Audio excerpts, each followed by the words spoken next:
done. Joining me live now is the Shadow Finance Minister, James Patterson. James, great to see you. What did you like in the CBA submission? Did anything stand out to you as unreasonable? Laura, I don't agree with everything in the CBA submission, but I want to be really careful not to be too negative about the contribution that Matt Coman and the CBA are seeking to make to the public debate about tax reform and productivity reform in this country, because I think it's a healthy thing and a good thing for business leaders to be out there advocating for what they see as the interests of their shareholders and within their areas of expertise making contributions to the public debate.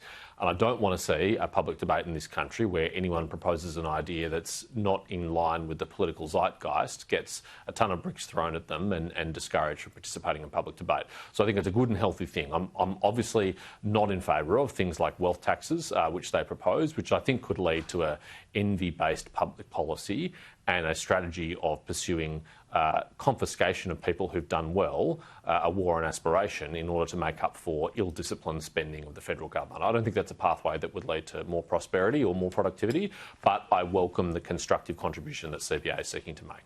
Yeah, OK, so let's look at the environment in which we find ourselves in. Labor has a huge majority in the parliament. They've talked about wanting to undertake some kind of tax reform. This wasn't taken to the election, but I think with this kind of parliament, it's an opportunity. Not a parliament that you want, I acknowledge that, but with this kind of political capital, no matter what side is in power at the time, there is opportunity for that. What role is the coalition going to play? Because, I mean, it was more than 2 decades ago, John Howard introduced the GST, getting rid of inefficient taxes. Isn't it time to revisit that and perhaps broaden the base, increase the rate of the GST and start to reduce our reliance as a country on income taxes? Laura, I thought you made a really interesting observation at the start of your question, which I want to briefly deal with on the question of mandates, because if you look at the Prime Minister and the Treasurer's National Press Club speeches shortly after the election, they described the mandate that they have effectively as a floor rather than a ceiling. They have to do everything they promised that they would do, but they're not constrained in going much further than what they took to the election. Now, that's a very interesting way of framing a mandate, and certainly they have a big majority, but they have a big majority in part because of the things they took to the election and the things they didn't take to the election. So if, for example, they're going back to their 2016 or 2019 election agendas and reviving things like negative gearing or capital gains tax or franking credits, things that they explicitly ruled out doing, then I think that would be a breach of their mandate, and we would have to hold them to account for that as the opposition. But the approach that we're taking to the productivity and tax roundtable that the Treasurer has initiated is that we're seeking to be constructive. And if the government proposes things, or if things come out of that process that we think are in the national interest, that we think will enhance productivity, that we think will make our economy more productive and competitive and enhance people's living standards, then we would support that.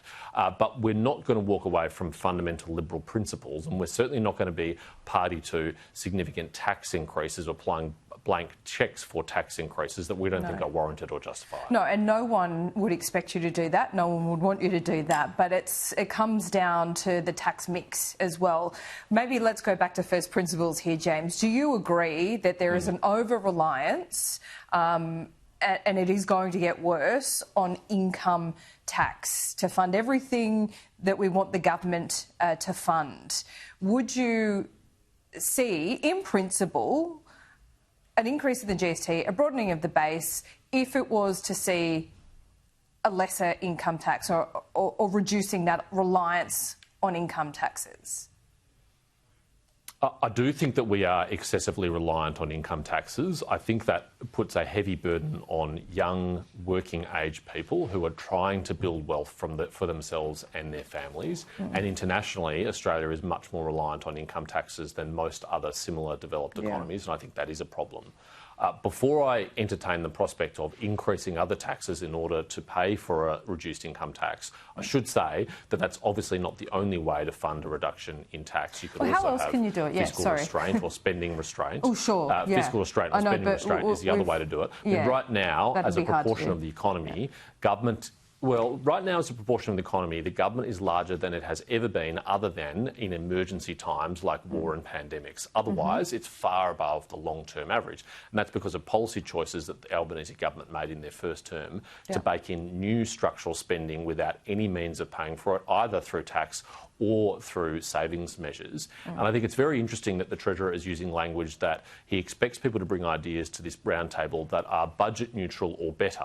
And I think we're entitled to ask the question, better for whom?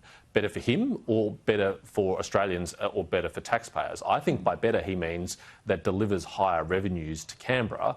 But if that means a higher tax burden for Australians, then I don't think that's better for taxpayers, and I don't think that's better for our country. Look, I get why people would be concerned about wealth taxes in particular.